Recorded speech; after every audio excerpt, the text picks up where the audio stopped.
22/3 2025 का बाबा का महावाक्य आप सभी सुनेंगे। प्रातः मुरली। ओम शांति। बाप दादा मधुबन।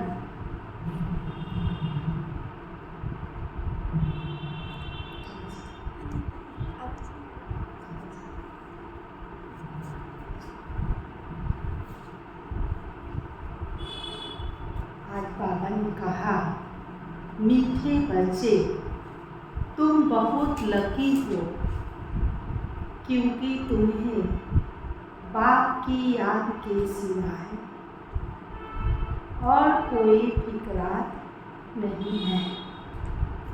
बाबा ने कहा, मीठे बच्चे तुम बहुत लकी हो, क्योंकि तुम्हें बाप की याद के सिवाय और कोई फिक्रात नहीं है। इस बाप को तो फिर भी बहुत ख्यालात चलते हैं। बाबा ने कहा कि तुम बच्चों को सिर्फ बाबा को याद करना है और कोई फिक्रात नहीं है, लेकिन बाबा को बहुत ख्यालात है। आज का प्रश्न है, बाबा के पास जो सपूत बच्चे हैं उनकी निशानी क्या होगी? बाबा ने बच्चों से प्रश्न पूछे हैं कि बाप के पास जो सपूत बच्चे हैं उनकी निशानी क्या होगी?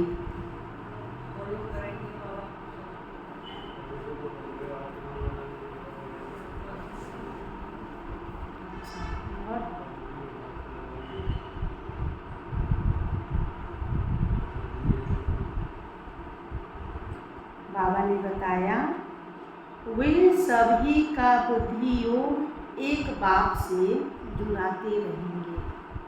सपूत बच्चों की निशानी बाबा सुना रहे हैं। वे सभी का बुद्धि योग एक बाप से जुड़ाते रहेंगे, सर्विस एबल होंगे, अच्छी रीति पढ़कर औरों को पढ़ाएंगे। सपूत बच्चों की निशानी बाबा ने सुनाया, तो वे सभी का बुद्धि योग एक बाबा से जुड़ाते रहेंगे, सर्विसेबल होंगे, अच्छी रीति पढ़कर औरों को पढ़ाएंगे। बाप के दिल पर चढ़े हुए होंगे।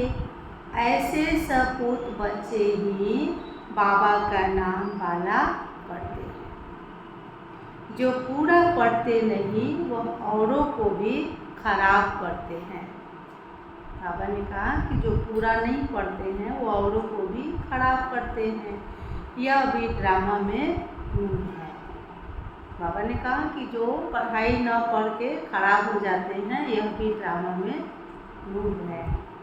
गीत है, ले लो दुआएं माँ बाप की, सर से उतरेगी गठरी आपकी। ओम शांति। हर एक घर में माँ बाप और 2-4 बच्चे होते हैं, फिर आशीर्वाद आदि मांगते हैं। वह तो हद की बात है। यह हद के लिए गाया हुआ है, बेहद का किसको भी पता नहीं है। बाबा ने कहा कि यह जो गीत है कि ले लो दुआएं माँ बाप की, सर से उतरेगी गठरी पाप की, तो फिर बाबा ने कहा कि हर एक के घर में 2-4 बच्चे और माँ बाप होते हैं। तो ये हद की बातें हैं। जो माँ बाप का आशीर्वाद लेते हैं कि सारे पाप खत्म हो जाएंगे। बेहद के बाबा को तो किसी को पता नहीं है। अभी तुम बच्चे जानते हो, हम बेहद के बाप के बच्चे और बच्चियाँ हैं। वह माता पिता होते हैं हद के। ले लो दुआएं हद के माता पिता की। यह है बेहद का माँ और बेहद का बाप। वह हद के माँ बाप भी बच्चों को संभालते हैं, फिर टीचर पढ़ाते हैं।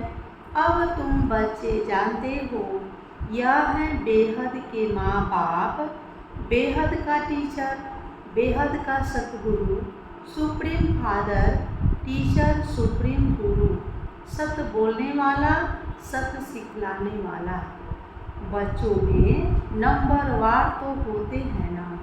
लौकिक घर में 2-4 बच्चे होते हैं तो उन्हों की कितनी संभाल करनी पड़ती है। यहाँ कितने ढेर बच्चे हैं, कितने सेंटर्स से बच्चों के समाचार आते हैं। यह बच्चा ऐसा है, यह बच्चा शैतानी करता है, यह बच्चा तंग करता है, विघ्न डालता है। कोरोना तो इस बात को रहेगा ना। बाबा ने कहा कितने सेंटर से समाचार आते हैं कि यह बच्चा ऐसा है, यह बच्चा शैतानी करता है, यह बच्चा विघ्न डालता है।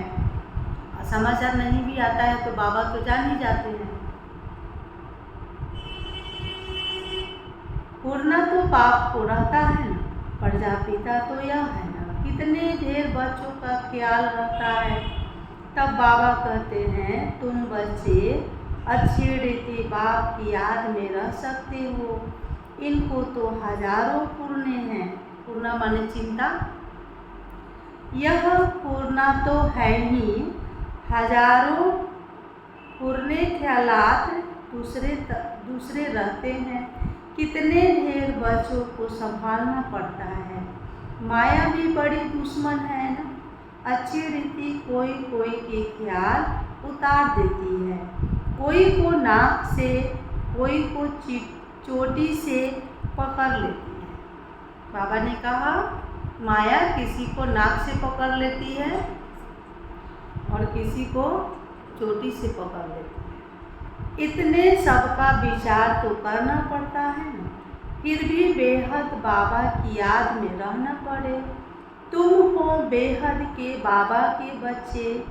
जानते हो हम बाप की श्रीमत पर चल क्यों न बाबा से पूरा वर्षा लेवे। सब तो एक रस चल न सके क्योंकि यह रजाई स्थापन हो रही है और कोई की बुद्धि में आ न सके। यह है बहुत ऊंच पढ़ाई। बादशाही मिल गई फिर पता नहीं पड़ता है यह रजाई कैसे स्थापन हुई। यह रजाई का स्थापन होना बड़ा वंडरफुल है।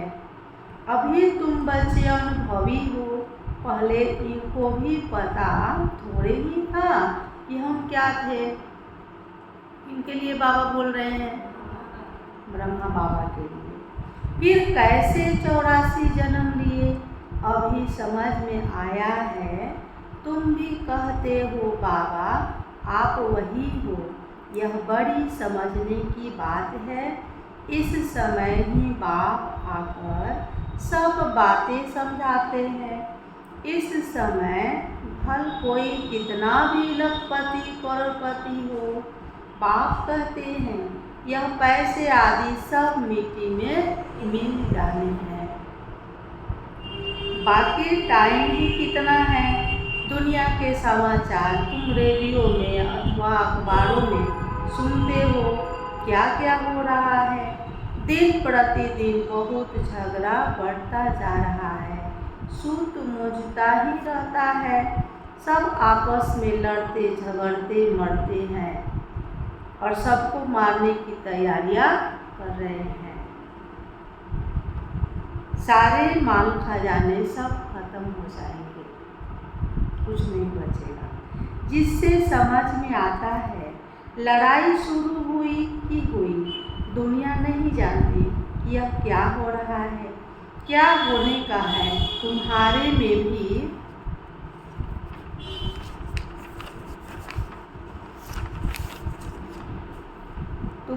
में भी बहुत थोड़े हैं जो पूरी रीति समझते हैं और खुशी में रहते हैं कि इस दुनिया में हम बाकी थोड़े रोज हैं।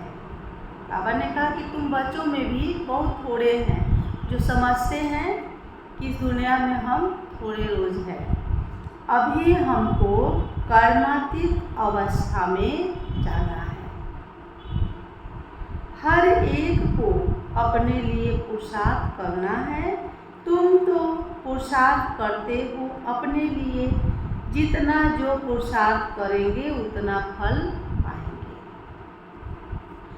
अपना पुरुषार्थ करना है और दूसरों को पुरुषार्थ कराना है, रास्ता बताना है। यह पुरानी दुनिया खलास हुई है, अब बाबा आया हुआ है नई दुनिया स्थापन करने।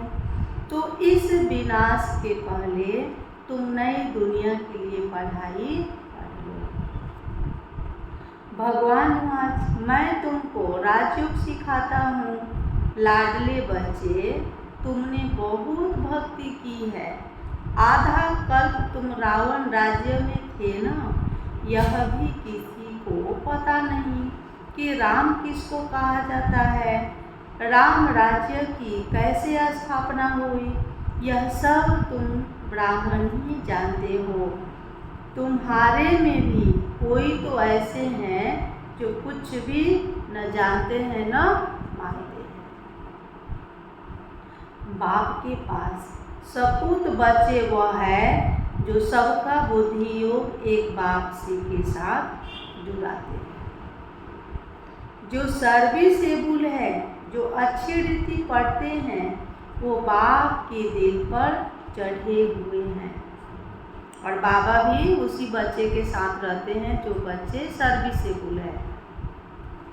कोई तो फिर न लायक भी होते हैं, सर्विस के बदले डी सर्विस करते, जो बाप से उनका बुद्धि योग चुरा देते हैं। यह भी ड्रामा में नूंद है। ड्रामा अनुसार यह होने का ही है। जो पूरा पढ़ते नहीं वह क्या करेंगे? बाबा ने कहा कि जब पूरा पढ़ाई नहीं करेंगे, ज्ञान की धारणा नहीं होगी, तो फिर क्या होगा? औरों को भी खराब कर देंगे। इसलिए बच्चों को समझाया जाता है, बाप को फॉलो करो और जो भी सर्विसेबल बच्चे हैं, बाप के दिल पर चढ़े हुए हैं, उनका संग करो, बाप का सेवा करो। और जो बच्चे बाबा के दिल पर चढ़े हुए हैं, उनका संग करो। ऐसा किसी को संग नहीं करो जो बाबा से तुमको दूर कर दे। पूछ सकते हो किसका संग करें? बाबा झट बता देंगे। इनका संग बड़ा अच्छा है। बहुत हैं जो संग ही ऐसा करते हैं जिनका रंग भी उल्टा चढ़ जाता है। हम लोग का ब्राह्मण बच्चों का किसी का साथ में होना भी समझिए कि बाबा ने जो ज्ञान का रंग लगाया है हम सभी को, तो वो रंग उसको लगा देना है। ऐसा नहीं कि अपना रंग लगे न लगे, उसी का रंग में रंग है। तो बाबा ने कहा कि उनका और उल्टा रंग चढ़ जाता है, गाया भी जाता है। सम तारे कुसम बोरे, कुसंग लगा तो एकदम खत्म कर देंगे। घर में भी दास दासियाँ चाहिए, प्रजा के भी नौकर चाकर सब चाहिए ना। यह सारी राजधानी स्थापन हो रही है, इसमें बड़ी विशाल बुद्धि चाहिए। इसलिए बेहद का बाप मिला है तो श्रीमत ले उस पर चलो, नहीं तो मुक्त पद भ्रष्ट हो जाएंगे। बाबा ने कहा कि अनेक जन्मों के भक्ति का फल है कि बाबा मिला है, तो बाबा मिला है तो उनके श्रीमत पे चलो, नहीं तो मुफ्त में अपना पद भ्रष्ट कर दोगे। यह पढ़ाई है, इसमें अभी फेल हुए तो जन्म जन्मांतर कल्प कल्पांतर फेल होते रहेंगे और फेल का दाग लग जाएगा। अभी अच्छी रीति पढ़ेंगे तो कल्प कल्पांतर अच्छी रीति पढ़ते रहेंगे। एक संगम युग में हमारे अच्छे पुरुषार्थों का समझिए कि अनेक जन्मों का कनेक्शन है। समझा जाता है यह पूरा पढ़ते नहीं है तो क्या पद मिलेगा। दुनिया में भी अगर कोई पढ़ाई अच्छा से नहीं पढ़ते हैं तो फिर जहाँ के रहते हैं वहीं रह जाते हैं। अब कोई अच्छा से पढ़ते लिखते हैं तो आगे बढ़ जाते हैं। खुद भी समझते हैं हम सर्विस तो कुछ करते नहीं हैं, हमसे तो होशियार बहुत है। होशियार को ही भाषण के लिए बुलाते हैं तो ज़रूर जो होशियार है ऊंच पद भी वही पाएंगे। हम इतनी सर्विस नहीं करते हैं तो ऊंच पद पा नहीं सकेंगे। टीचर तो स्टूडेंट को भी समझ सकते हैं ना, रोज पढ़ाते हैं, रजिस्टर उनके पास रहता है, पढ़ाई का और चलन का भी रजिस्टर रहता है। बाबा ने कहा कि पढ़ाई का भी रजिस्टर है और चलन का भी रजिस्टर। ऐसा नहीं कि रोज पढ़ाई पढ़े और चाल चलन ठीक ना हो। तो बाबा ने कहा तो फिर फेल हो जाएंगे, दोनों चाहिए। यहाँ भी ऐसे हैं। इसमें फिर मुख्य है योग की बात। योग अच्छा है तो चलन भी अच्छी रहेगी। पढ़ाई में फिर कहाँ अहंकार आ जाता है। इसमें सारी गुप्त मेहनत करनी है, याद की। इसलिए ही बहुतों की रिपोर्ट आती है, बाबा हम योग में नहीं रह सकते। जैसे अहंकार आता है वैसे योग टूट जाता है ना। कोर्स के 7 डेज के कोर्स की किताब में लास्ट पेज है जो बताया गया है कि याद की यात्रा से स्वर्ग की दौड़। तो स्वर्ग के गेट के पास है अहंकार रूपी विकार। तो उन्होंने काम को जीत लिया, क्रोध को जीत लिया, मोह को जीत लिया, लोभ को भी जीत लिया। फिर आया अहंकार कि हमरे जैसा तो ज्ञानी कोई है नहीं, हमरे जैसा योगी तो कोई है नहीं। जैसे अहंकार आया और ऊंची पहाड़ी से गिर पड़े। तो वही बाबा ने कहा कि फिर अहंकार आएगा योग का, पढ़ाई का, तो फिर कहेंगे बाबा हमारा योग नहीं लगता। बाबा ने समझाया है, योग अक्षर निकाल दो, बाप जिससे वर्षा मिलता है उनको तुम याद नहीं कर सकते हो। वंडर है ना। बाप कहते हैं, हे आत्माएं, तुम मुझ बाप को याद नहीं करते हो, मैं तुमको रास्ता बताने आया हूँ। तुम मुझे याद करो तो इस योग अग्नि से पाप दग्ध हो जाएंगे। जब हम कहीं जाते हैं, रास्ता भूल जाते हैं तो किसी न किसी से पूछते हैं, तो वो रास्ता बता देता है तो वो जीवन भर याद रहता है। कि हम भूल गए थे तो एक आदमी मिला था, मुझे रास्ता बताया नहीं तो हम भटकते रहते, है ना। उसी तरह भगवान रास्ता बता रहे हैं परम धाम का, सतयुगी दुनिया का। तो बाबा ने कहा कि तुम उसको कैसे भूल सकते। भक्ति मार्ग में मनुष्य कितना धक्का खाने जाते हैं। कुंभ के मेले में कितना ठंडे पानी में जाकर स्नान करते हैं, कितनी तकलीफ सहन करते हैं। यहाँ तो कोई तकलीफ बाबा नहीं देते हैं। जो फर्स्ट क्लास बच्चे हैं वह एक मासूम के सच्चे सच्चे आशिक बन याद करते रहेंगे। घूमने फिरने जाते हैं तो एकांत में बगीचे में बैठकर याद करेंगे। बाबा ने कहा जो सच्चे आशिक बच्चे होंगे वो मासूम शिव बाबा को निरंतर याद करते रहेंगे। वो घूमने भी जाएंगे तो कहीं एक जगह शांति में बैठ के उनको याद करेंगे। झरमुई झगमुई आदि वार्तालाप में रहने से वायुमंडल खराब होता है। बाबा ने कहा कि लड़ाई झगड़ा करने से क्या होता है, वायुमंडल खराब होता है। इसलिए जितना टाइम मिले बाबा को याद करने की प्रैक्टिस करो। फर्स्ट क्लास सच्चे मासूम के आशिक बनो।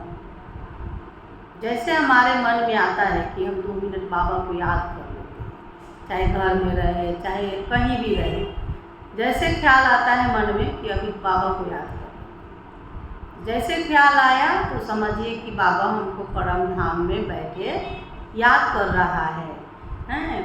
हम बच्चा को याद कर रहा है तो बाबा का याद मेरे पास पहुंचा, तो फिर हम भी याद करते हैं। हम उतना याद नहीं करते जितना बाबा हमें याद करता है।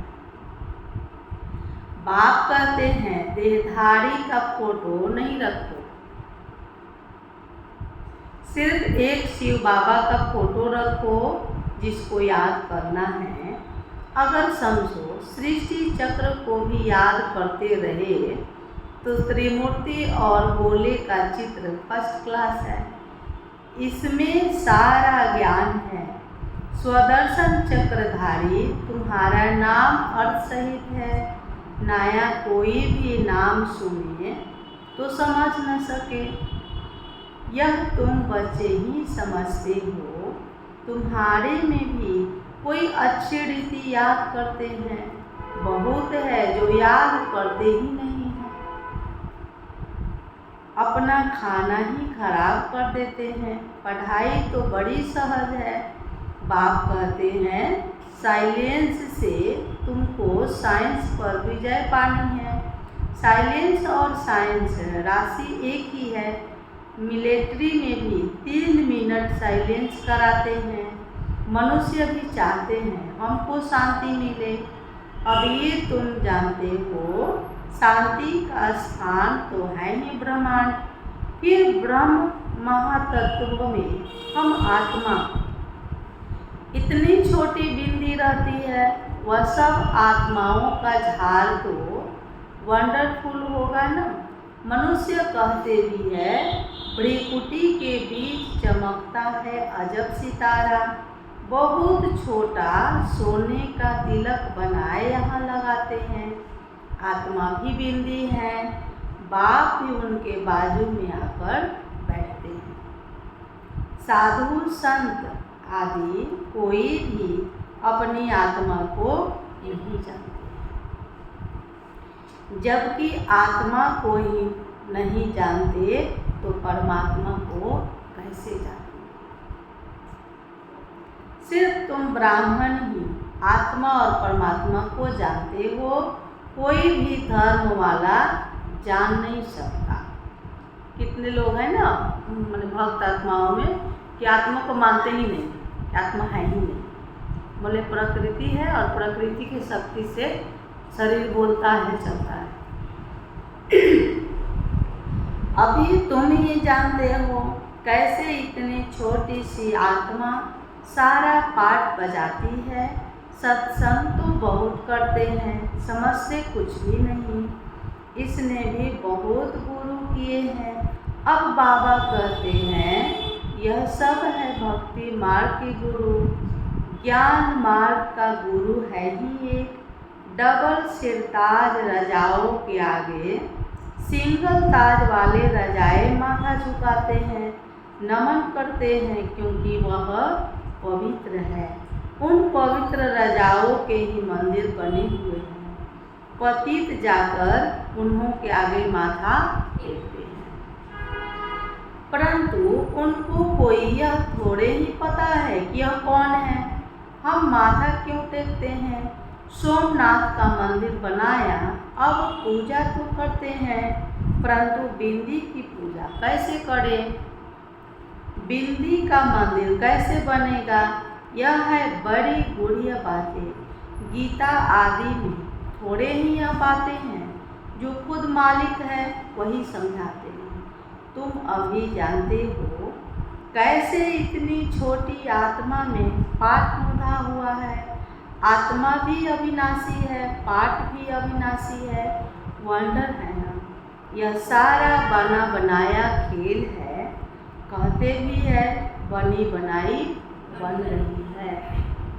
ड्रामा में जो नूद है वह तो जरूर होगा। बाबा ने कहा कि जो ड्रामा में नूद है वह जरूर होगा। तो ड्रामा के हर सीन को स्वीकार करने के लिए अपने आप को तैयार रखना है, तभी ऊंची स्थिति बनेगी। चिंता की बात नहीं है। तुम बच्चों को अब अपने आप से प्रतिज्ञा करनी है। बाबा ने कहा कि तुम बच्चों को अब अपने आप से प्रतिज्ञा करनी है। कुछ भी हो जाए आंसू नहीं बहाएंगे। किससे प्रतिज्ञा करनी है? अपने आप से। बाबा से प्रतिज्ञा नहीं करनी, अपने आप से प्रतिज्ञा करनी कि कुछ भी हो जाए आंसू नहीं बहाएंगे। ऐसे लौकिक में भी कोई मर जाता है तो लोग मना करते हैं कि मत रोइए, रोइएगा तो उस आत्मा को कष्ट होगा। मानता कोई नहीं है लेकिन माना किया जाता है। लाना मर गया, आत्मा ने जाकर दूसरा शरीर लिया, फिर रोने की क्या दरकार है। वापिस तो आ नहीं सकते, आंसू आया न पास हुए, इसलिए बाप कहते हैं प्रतिज्ञा करो कि हम कभी रोएंगे। परवाह थी पार ब्रह्म में रहने वाले बाप की, वह मिल गया तो बाकी क्या चाहिए। बाप कहते हैं तुम मुझ बाप को याद करो, मैं एक ही बार आता हूँ यह राजधानी स्थापन करने लिए, इसमें लड़ाई आदि की कोई बात नहीं। गीता में दिखाया है लड़ाई लगी, सिर्फ पांडव बचे, वह कुत्ता साथ में ले पहाड़ों पर गल गए, जीत पहनी और मर गए, बात ही नहीं ठहरती। महाभारत में बताया गया कि जीत हुआ और पांडव बचे, और वो भी पांडव पहाड़ों पर गए और गल में, है ना। तो बाबा ने कहा कि तुम भी हो पांडव सेना, सारी दुनिया खलास होगी लेकिन बाबा के बच्चों में से भी कोई बच्चे बचेंगे और वो योग शक्ति से अपने शरीर को त्याग।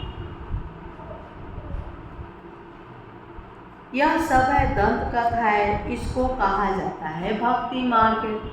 बाप कहते हैं तुम बच्चों को इससे वैराग्य होना चाहिए। पुरानी चीज से, पुरानी दुनिया से वैराग्य होनी चाहिए। नफरत होती है, बाबा ने कहा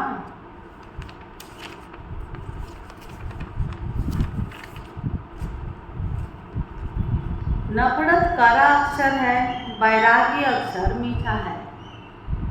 जब ज्ञान मिलता है तो फिर भक्ति का वैराग्य हो जाता है।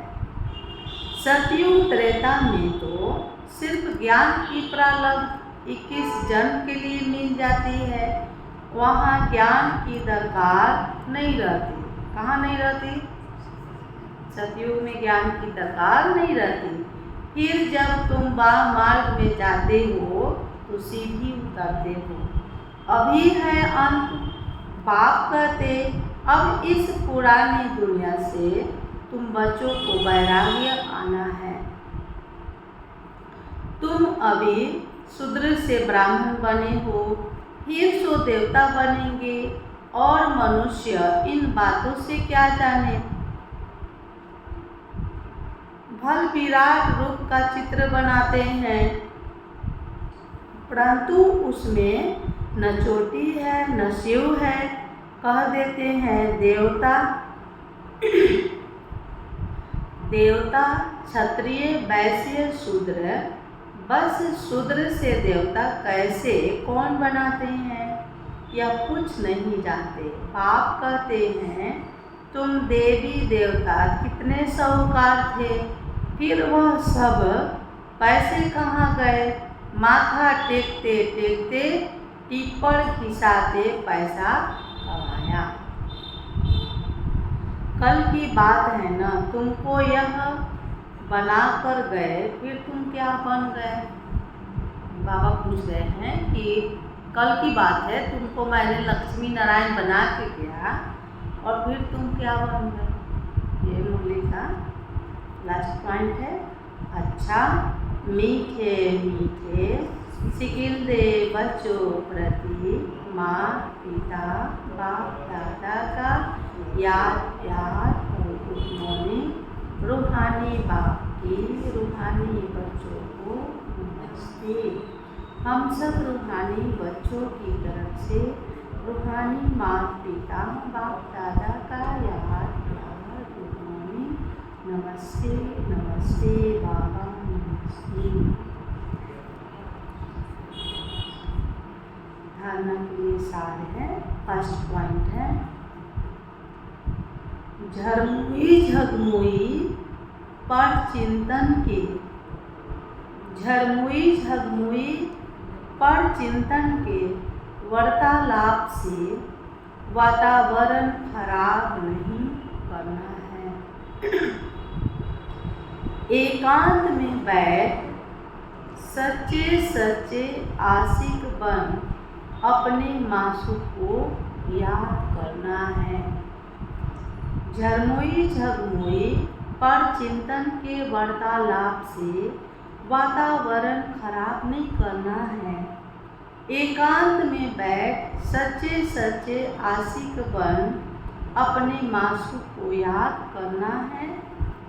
सेकेंड पॉइंट है, अपने आप से प्रतिज्ञा करनी है कि कभी भी रोएंगे। धारणा के लिए जो सार है, मुरली का सार बाबा ने उसमें भी बताया, आंखों से आंसू नहीं बहाएंगे। ये प्रतिज्ञा अपने आप से करनी। जो सर्विसेबल बाप के दिल पर चढ़े हुए हैं उनका ही संग करना है। अपना रजिस्टर बहुत अच्छा रखना है। बाबा ने कहा अपने आप से प्रतिज्ञा करनी है कि कभी भी रोएंगे नहीं, आंखों से आंसू नहीं बहाएंगे। जो सर्विसेबल बाप के दिल पर चढ़े हुए हैं उनका ही संग करना है। अपना रजिस्टर बहुत अच्छा रखना है। वरदान है, बाबा ने बच्चों को वरदान दिए। आप सभी खड़े हो जाइए और अपना अपना दाहिना हाथ अपने सिर पे रखिए।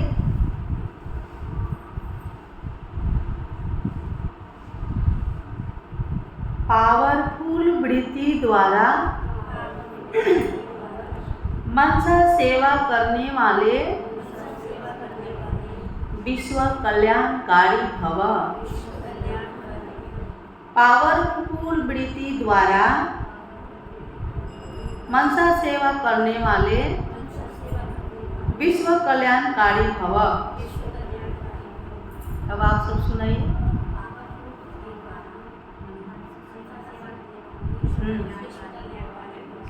बहुत अच्छा।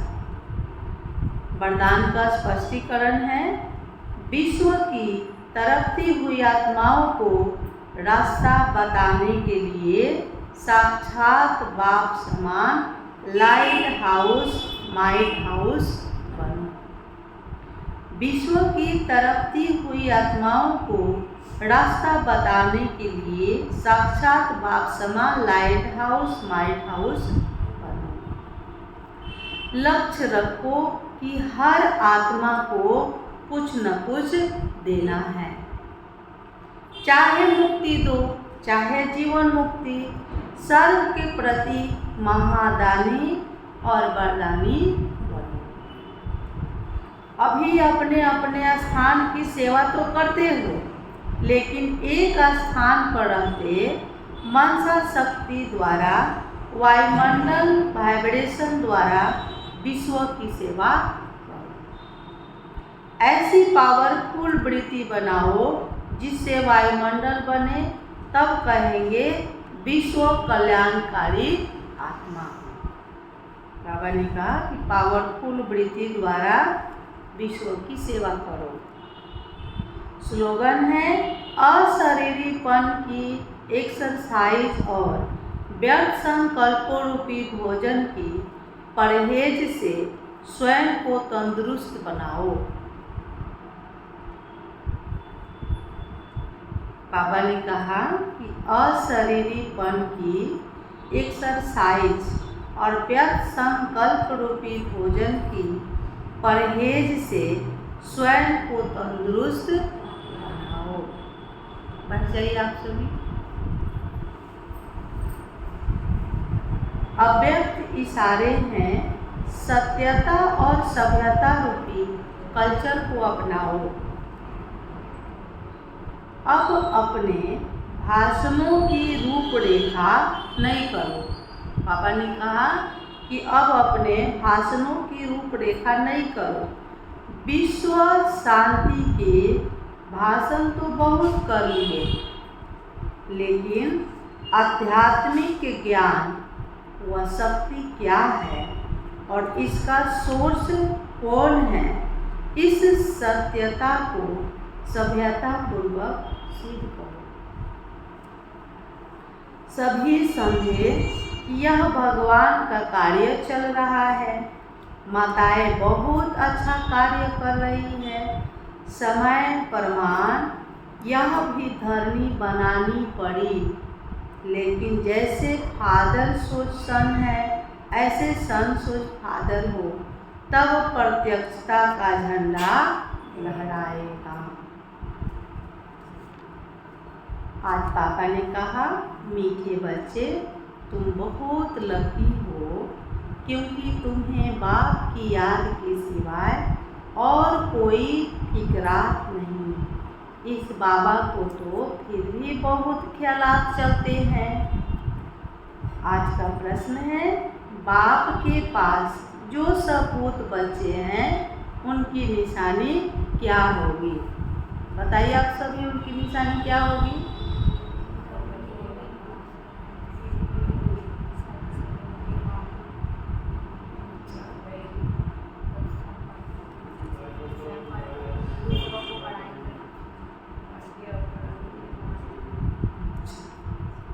फिर से बाबा ने बताया, वे सभी का बुद्धि योग एक बाप से जुड़ाते रहेंगे, सर्विसेबल होंगे, अच्छी रीति पढ़कर औरों को पढ़ाएंगे, बाप के दिल पर चढ़े हुए होंगे।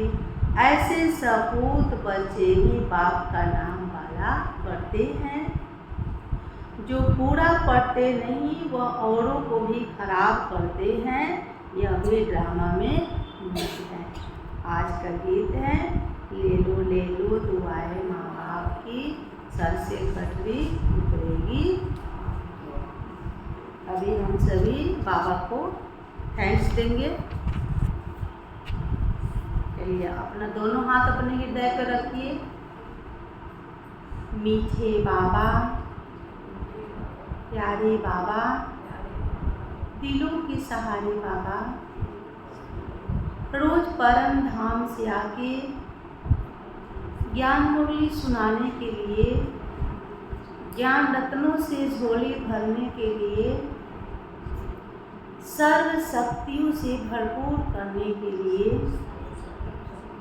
आपका लाख लाख शुक्रिया बाबा।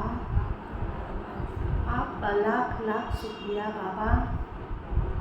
ओम शांति बाबा।